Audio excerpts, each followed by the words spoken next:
Assalamualaikum warahmatullahi wabarakatuh.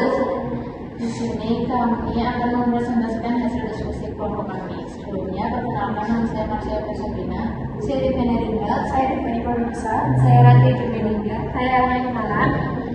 Berikut presentasi kelompok kami. Berikut pengertian musyarakah. Musyarakah adalah kerjasama antara dua pihak atau lebih untuk usaha tertentu di mana masing-masing pihak memberikan kontribusi dana dengan keuntungan dan resiko akan ditanggung bersama sesuai dengan kesepakatan. Selanjutnya ada dua jenis musyarakah, yaitu musyarakah kepemilikan dan musyarakah akad atau kontrak. Lalu selanjutnya ada rukun musyarakah, ada tiga. Yang pertama pihak yang berakad, yang kedua objek akad atau proyek atau usaha, modal dan kerja, yang ketiga itu ada syikhat atau ijab kabul. Selanjutnya, Fatwa Dewan Syariah Nasional Nomor 08 atau DSN MUI 4 2000 tertanggal 13 April tahun 2000. Yang pertama, pertanyaan ijab dan kabul harus dinyatakan oleh para pihak untuk menunjukkan kehendak mereka dalam mengadakan kontrak atau akad. Yang kedua, pihak-pihak yang berkontrak harus cakap hukum. Yang ketiga, objek akad atau modal kerja keuntungan dan kerugian. Yang pertama, modal yang diberikan harus uang tunai, emas, perak, atau yang nilainya sama. Yang kedua, setiap mitra melaksanakan kerja dalam musyarakah atas nama pribadi dan wakil dari mitranya. Yang keempat, biaya operasional dibebankan pada modal bersama. Selanjutnya, skema transaksi masyarakat. Contohnya seperti yang ada di gambar. Selanjutnya, mekanisme yang dilakukan dalam transaksi masyarakat yang dilakukan di sektor perbankan syariah. Yang pertama, bentuk umum dari usaha bagi hasil masyarakat atau syirkah atau syarikah atau terikat atau kongsi. Yang kedua, termasuk dalam golongan musyarakah adalah bentuk usaha yang melibatkan dua belah pihak atau lebih. Secara spesifikasi, bentuk kontribusi dari pihak yang bekerja sama dapat berupa dana, barang perdagangan atau trading aset, kewirausahaan atau entrepreneurship, kepandaian atau skill, kepemilikan atau properti, peralatan atau equipment, atau intangible asset.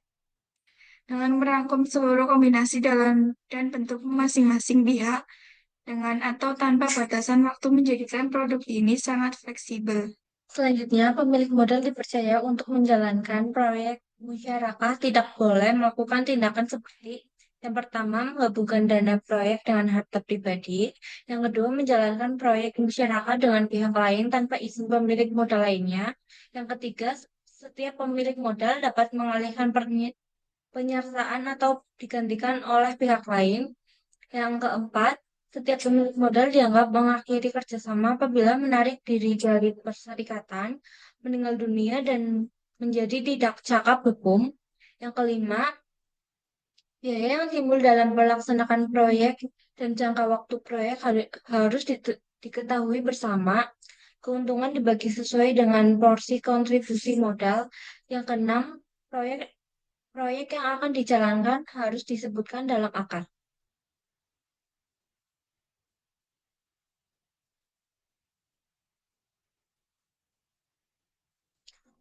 Selanjutnya, standar akuntansi keuangan transaksi masyarakat. PSAK 106, akuntansi masyarakat merupakan penyempurnaan dari PSAK 59, akuntansi perbankan syariah 2002, yang mengatur mengenai musyarakah.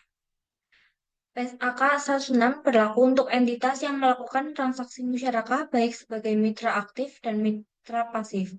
Sistematika penulisan secara garis besar disusun dengan memisahkan akuntansi untuk mitra aktif dan akuntansi untuk mitra pasif dalam transaksi musyarakah. Kewajiban bagi mitra aktif untuk membuat catatan akuntansi terpisah atas usaha musyarakah yang dilakukan. pada bagian pengakuan dan pengukuran untuk entitas sebagai mitra aktif. Pada bagian pengakuan dan pengukuran untuk entitas sebagai mitra pasif.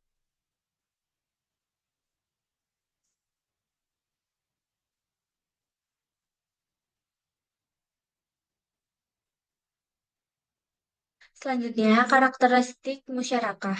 Yang pertama, para mitra atau syarik bersama-sama menyediakan dana untuk mendanai suatu usaha tertentu dalam musyarakah, baik usaha yang sudah berjalan maupun yang baru. Yang kedua, investasi musyarakah dapat diberikan dalam bentuk kas, setara kas, atau aset non-kas. Yang ketiga, karena setiap mitra tidak dapat menjamin dana mitra lainnya, maka setiap mitra dapat meminta mitra lainnya untuk menyediakan atas kelalaian atau kesalahan yang disengaja. Yang keempat, jika tidak terdapat kesepakatan antara pihak yang bersangkutan, maka kesalahan yang disengaja harus dibuktikan berdasarkan keputusan institusi yang berwenang. Yang kelima, keuntungan usaha masyarakat dibagi antara para mitra secara proporsional sesuai dengan dana yang disetorkan atau sesuai nisbah yang disepakati oleh para mitra. Sedangkan kerugian dibebankan secara proporsional sesuai dengan dana yang disetorkan. Yang keenam, jika salah satu mitra memberikan kontribusi atau nilai lebih dari mitra lainnya dalam akad musyarakah, maka mitra tersebut dapat memperoleh keuntungan lebih besar untuk dirinya.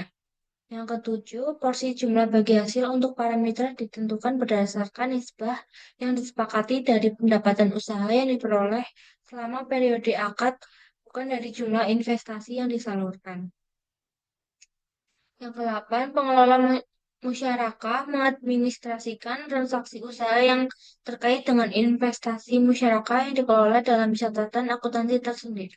Selanjutnya, akuntansi mitra aktif atau nasabah. Yang pertama, pada saat akad, investasi masyarakat diakui pada saat menyisihkan kas atau aset non-kas untuk usaha masyarakat. Yang kedua, pengukuran investasi masyarakat. Yang ketiga, selisih kenaikan aset masyarakat diamortisasi selama masa akad masyarakat. Yang keempat, apabila proses penilaian pada nilai wajar menghasilkan penurunan nilai aset, maka penurunan nilai ini langsung diakui sebagai kerugian. Yang kelima, biaya yang terjadi akibat masyarakat tidak dapat diakui sebagai investasi masyarakat kecuali ada persetujuan dari seluruh mitra masyarakat. Yang keenam, penerimaan dana masyarakat dari mitra pasif diakui sebagai investasi masyarakat dan di sisi lain sebagai dana sirka temporer sebesar dana dalam bentuk kas dan dana dalam bentuk aset non-kas.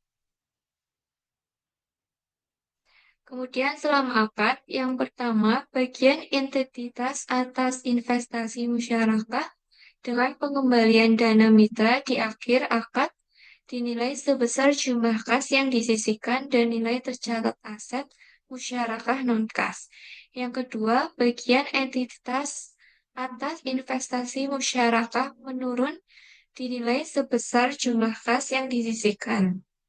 Kemudian pada akhir akad, pada saat akad, pada saat akad diakhiri, investasi musyarakah yang belum dibayarkan kepada mitra pasif diakui sebagai kewajiban.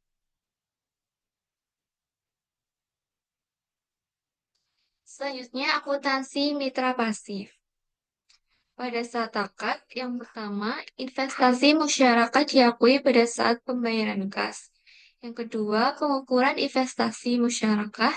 Yang ketiga, investasi masyarakat yang diukur dengan nilai wajar aset.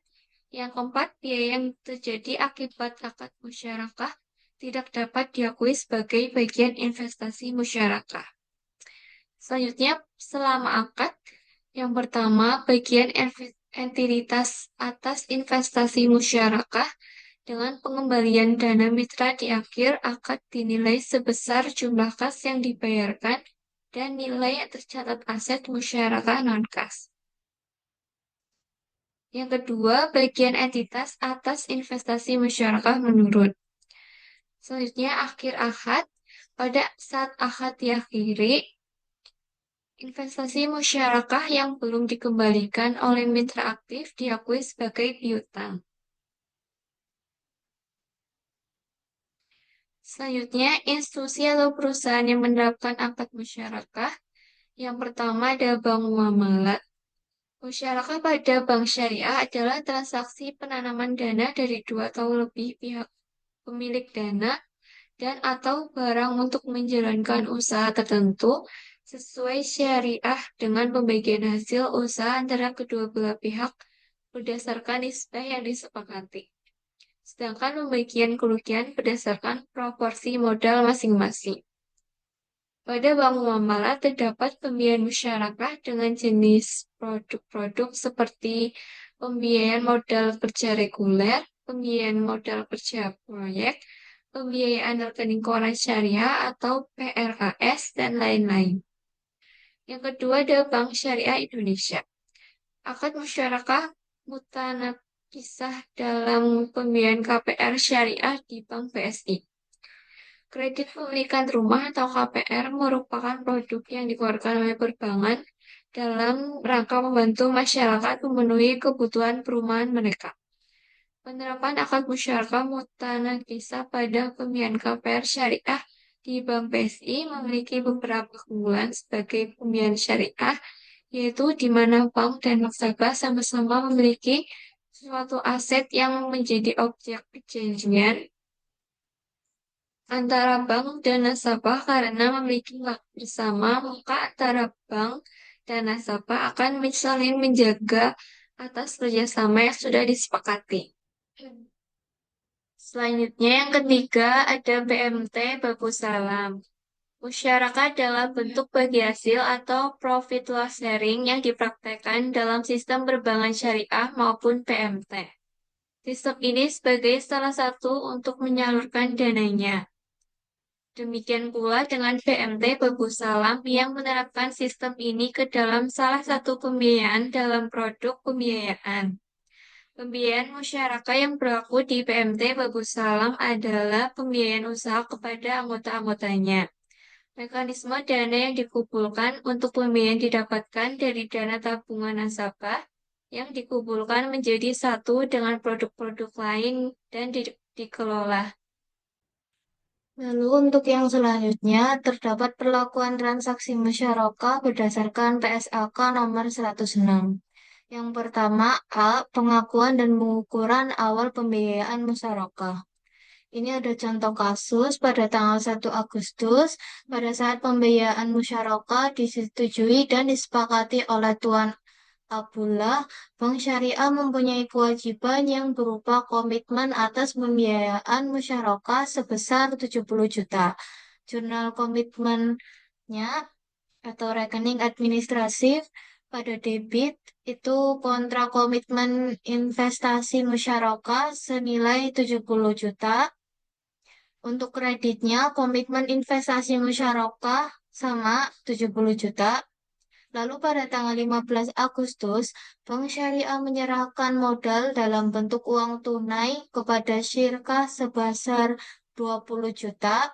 Untuk jurnalnya, debitnya investasi musyarakah dan kreditnya kas atau rekening Syirkah atau keriling sebesar 20 juta.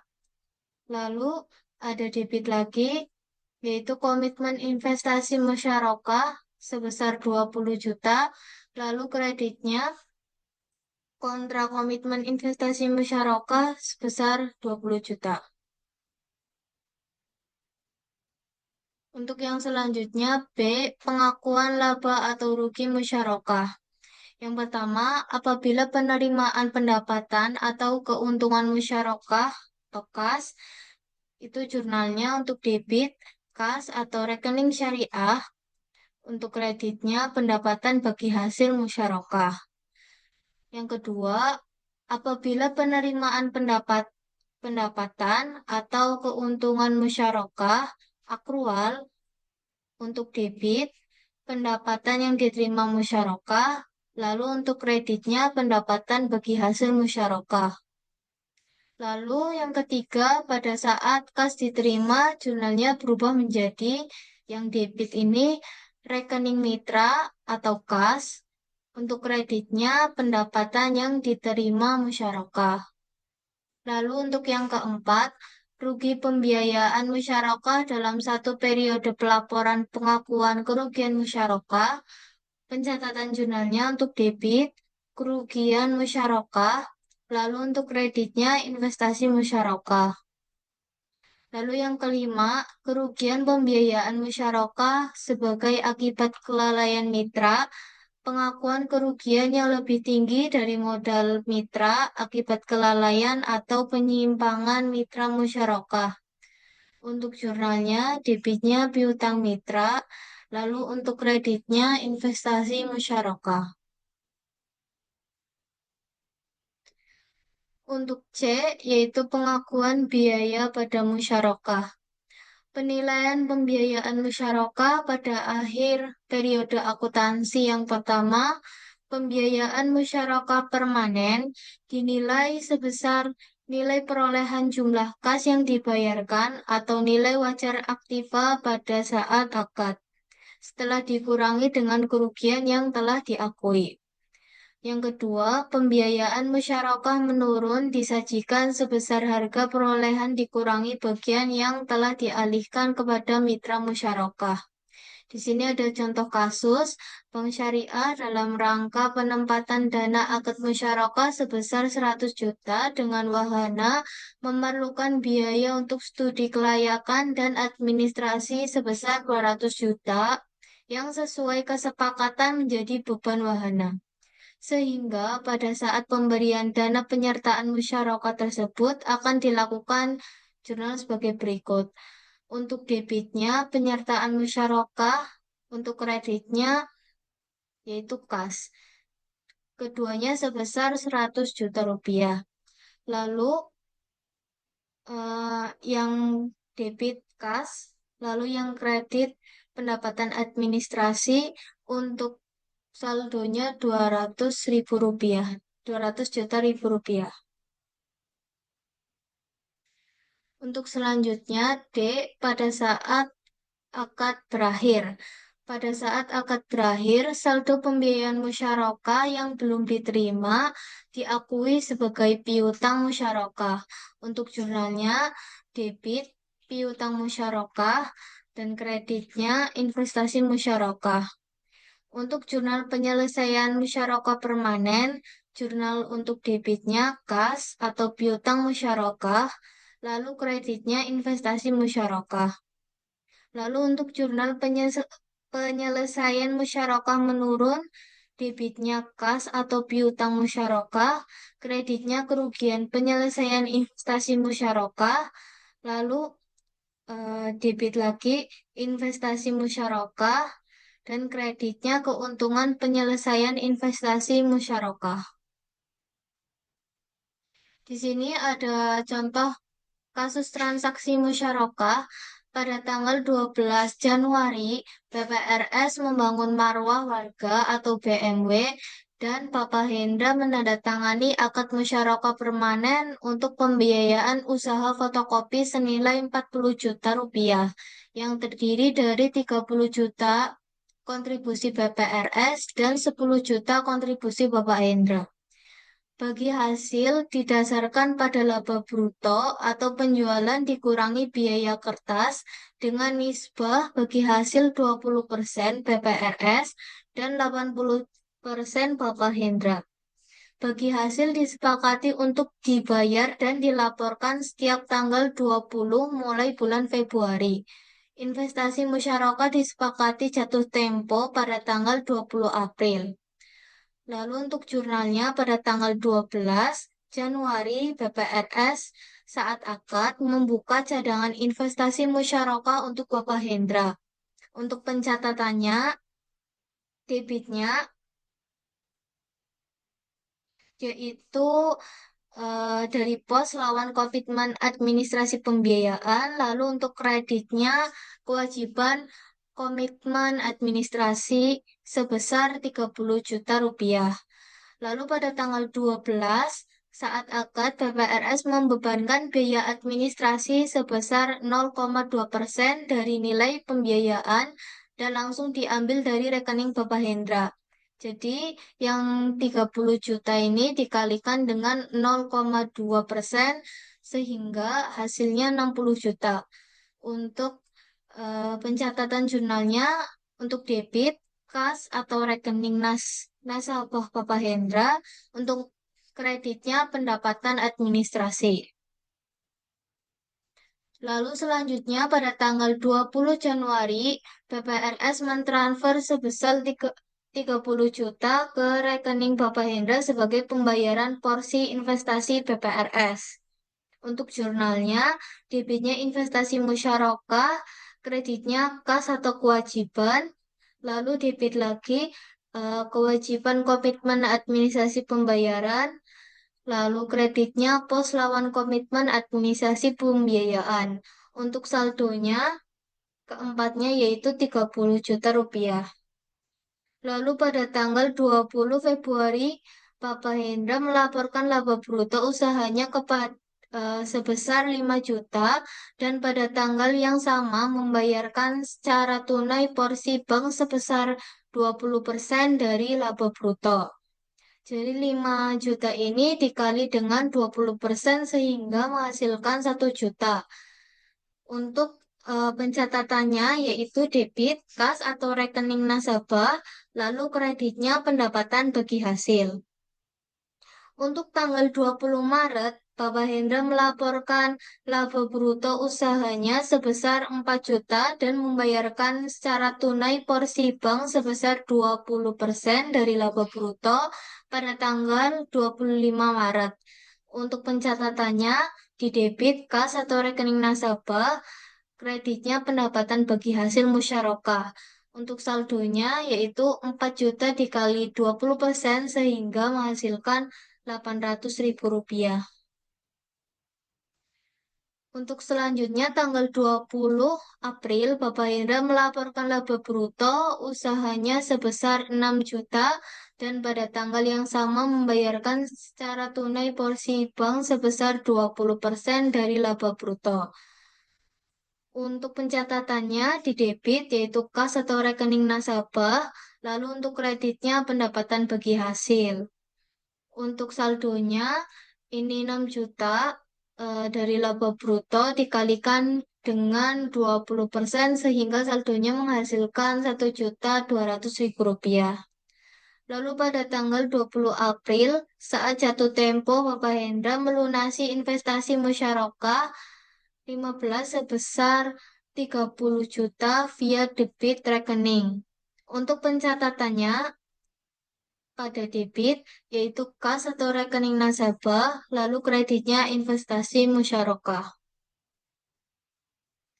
Kesimpulannya, akuntansi musyarakah adalah salah satu bentuk akuntansi syariah yang mengatur pencatatan kerjasama dua pihak atau lebih dengan menyatukan modal untuk menjalankan usaha bersama. Dalam musyarakah, semua pihak berkontribusi terhadap modal dan memiliki hak yang sebanding dengan kontribusi tersebut. Keuntungan dibagi berdasarkan nisbah yang telah disepakati, sedangkan kerugian ditanggung sesuai dengan porsi modal masing-masing.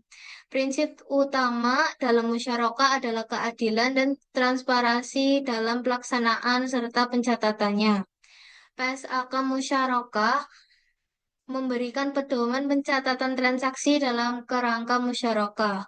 PSAK ini memastikan bahwa pengakuan, pengukuran, penyajian, dan pengungkapan transaksi musyarakah dilakukan secara konsisten dan sesuai syariah.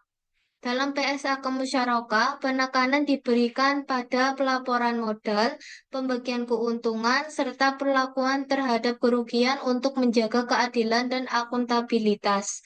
PSAK juga mengatur perlakuan atas modal yang diberikan dalam bentuk aset non-kas, nilai wajar aset tersebut, serta kewajiban masing-masing pihak selama perjanjian berlangsung. Secara keseluruhan, akuntansi dan PSAK musyarakah dirancang untuk menciptakan sistem keuangan yang adil, sesuai syariah, dan transparan sehingga mampu mendukung kegiatan bisnis berbasis kerjasama dengan prinsip tanggung jawab bersama. Sekian presentasi dari kelompok kami. Kurang lebihnya mohon maaf. Wassalamualaikum warahmatullahi wabarakatuh.